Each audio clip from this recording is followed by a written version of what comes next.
Welcome, everyone, to the Deep Dive. Great to be here. Before we jump in, just wanted to mention this Deep Dive is brought to you by Pankaj Shrestha.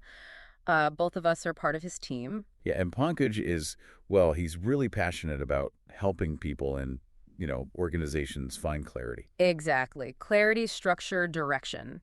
Basically turning that sort of uncertainty we all feel sometimes into real opportunity. And that idea, finding clarity and direction, it actually ties in nicely with what we're talking about today. It really does. We're diving into the ideas from the book The Millionaire Next Door by Thomas Stanley and William Danko. Right, a classic, really. Published back in 96. Yeah, 1996, but wow, the conversations, it still sparks, Yeah. about what being wealthy actually means. Totally. It pushes back on that stereotypical image we have. The flashy stuff, the big spending. Exactly. The book looks at people who've actually built up a net worth of $1 million or more. And, well, what they found wasn't always what you'd expect. It definitely makes you question if what we think looks like wealth is really wealth. It's less about, overnight success and more about consistent habits, financial security built over time. Mm-hmm. And look, it's not like a magic formula, step-by-step guide to getting rich quick. No, definitely not. But there's so much wisdom in there, really useful stuff, no matter where you are financially. Agreed. Now, we should probably say this chat is just scratching the surface. Oh, absolutely. We really, really encourage you to grab the book, The Millionaire Next Door. Read the whole thing. It's worth it. Definitely. Okay, so where should we start? One of the big eye-openers for me was this idea about appearances. Yeah, that millionaires often don't look like, well, millionaires. Right, that disconnect between perception and reality. Yeah. I see all these images of luxury, right? Fancy cars, huge houses. The symbols of success. But the book's data, it shows that many actual millionaires, they kind of deliberately avoid that stuff. They're not flashy. No.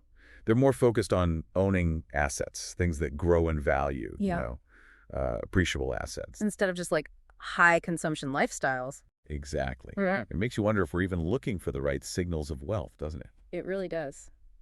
Which kind of leads perfectly into the next big theme, frugality. Ah, yes, frugality. Yeah. Sometimes gets a bad rap. Totally. People hear frugal and think deprived or cheap. But the book frames it differently. It's a cornerstone habit for many who build wealth. It's more about being conscious, right? Yeah. Knowing where your money's actually going. And prioritizing. Needs over wants. Yeah. Seeking actual value. Value consciousness. I like that. It's not about never spending money. No, it's about being intentional. Like maybe researching a big purchase properly, getting something durable that lasts. Instead of buying cheap stuff over and over again. Right, that long-term view. And this careful spending, it frees up cash. The book mentions they often save and invest, around 20% of their income? Yeah, about 20%, which is pretty significant. It really is, and that ties into another, maybe the most fundamental principle. Living below your means. Bingo. Sounds almost too simple. I know. But it comes up again and again. It's not just about the salary number. It's about that gap, isn't it? Spending less consistently than what you bring in. That gap is everything. It's what fuels your savings, your investments. Which is how wealth actually grows over time. You see folks with huge incomes who are still living paycheck to paycheck, basically. Yeah. Because their spending just keeps up, or worse. The dreaded lifestyle creep. Exactly. They're on that treadmill. But the millionaires in the book, they actively control their outgoings. They understand it's not just the size of the income pie. It's how big a slice you keep and then put to work for you. And this isn't accidental usually. It comes down to planning and discipline. Yeah, the book really highlights that. They tend to be organized with their money. Like tracking expenses, knowing where it all goes. Many of them keep detailed records. And they often use budgets. Not necessarily super restrictive ones, but plans to guide their spending. That makes sense. You can't control what you don't measure, right? Precisely. And maybe a question for listeners.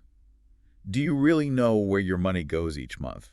That awareness is step one. Good point. And this discipline, it's not just about budgeting day to day. No, it's bigger picture too. Having that long-term vision, sticking with it. Understanding compounding. Yes. Letting your money grow over time. And, crucially, not panicking during market dips. Resisting those impulsive reactions, playing the long game. They're definitely in it for the long haul. Which brings us to how they invest. Right, their investment strategies. Right. The book says they prioritize long-term growth. And diversification seems key, spreading investments across different types of assets. They might get professional advice, or they might just really educate themselves. Both approaches work. What's interesting is the focus on tax efficiency. Ah, yeah. Using things like 401ks here in the U.S. or IRAs. Those tax-advantaged accounts. Basically, ways to let your money grow more effectively by minimizing the tax bite, either now or later. Smart. It's not just what you earn, it's what you keep. Absolutely. Reducing that taxable income where possible, increasing non-taxable income. It makes a difference over decades. So the focus is generally on steady growth, not necessarily hitting home runs constantly. Pretty much. Building a solid portfolio for the long term. Okay, let's shift gears. This one might surprise people.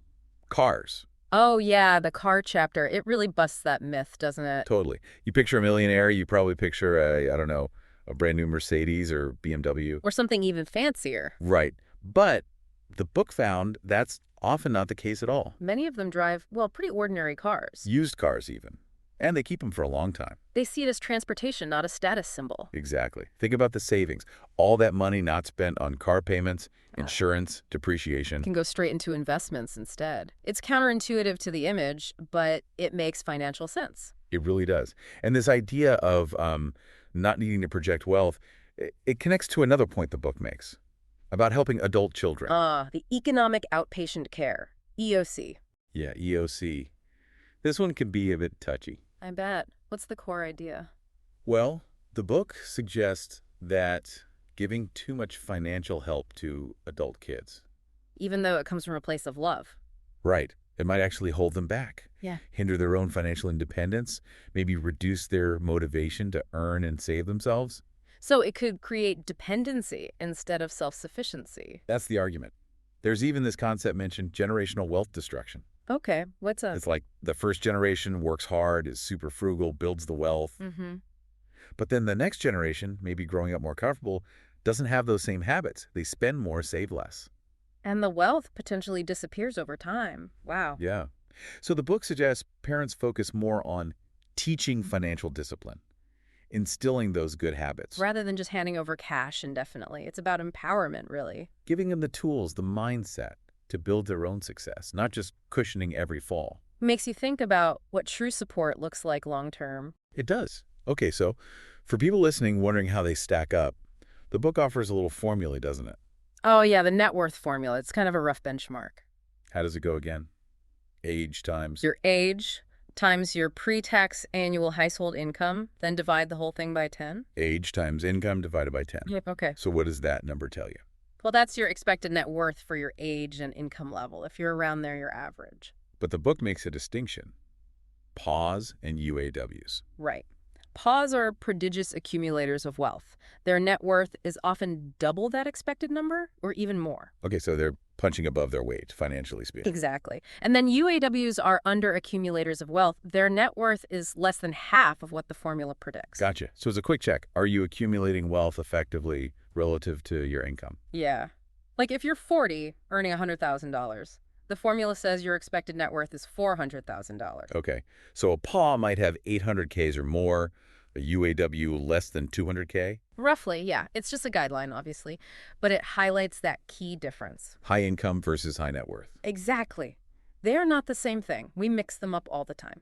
But the book is crystal clear. You can earn a ton of money. Doctor, lawyer, executive. And still be a UAW if you spend it all. Or go into debt to maintain a certain lifestyle. While someone in a maybe less glamorous but steady job. Teacher, engineer, small business owner. Who lives below their means, saves consistently, invests wisely.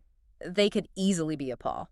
It really drives home that wealth is about behavior, discipline, what you keep and grow. Not just the paycheck amount, though a higher income certainly helps if managed well. Of course. Gives you more fuel for the fire. One related point, though maybe less central in the original book, but often discussed alongside it, is multiple income streams. Right. The idea that many millionaires don't just rely on their main job's salary. Yeah, maybe side businesses, rental properties, significant investment income, ways to make money work for them beyond just trading time for a paycheck. That definitely fits the theme of maximizing earning potential and not just relying on one source. It adds another layer to that financial independence picture. Okay, so if we had to boil down the main message of the Millionaire Next Door, what would it be? For me, it's that building wealth, real wealth, is usually a marathon, not a sprint. Yeah. Slow and steady. Habits over hype. It's more about mindset and consistent action saving, planning, living below your means than it is about just having a massive income or getting lucky. It's prioritizing financial freedom over looking rich today. Exactly. Being intentional. Frugal in that value-conscious way we talked about. Disciplined. Investing for the long run. And remembering that the wealthiest people might not be the ones making the most noise. They could be living right next door, quietly making smart choices. So maybe for everyone listening, just take a moment to reflect on these ideas. How could they apply to your own situation? Yeah, what small shifts in habits or perspective might make a difference over time? It doesn't have to be drastic overnight changes. Just consistent steps. Okay, before we wrap up, maybe a final thought to leave people with. Yeah, let's pose a question. Thinking about today's world, the economy now versus 1996. Different landscape. What do you think are the biggest hurdles and maybe the biggest opportunities for becoming the millionaire next door in the 21st century? Ooh, good question. Lots to unpack there. Inflation, technology, the gig economy. Definitely something to mull over. Well, thanks everyone for tuning into this deep dive. Yeah, thanks for joining us. We hope this look at the millionaire next door gave you some valuable things to consider on your own financial path.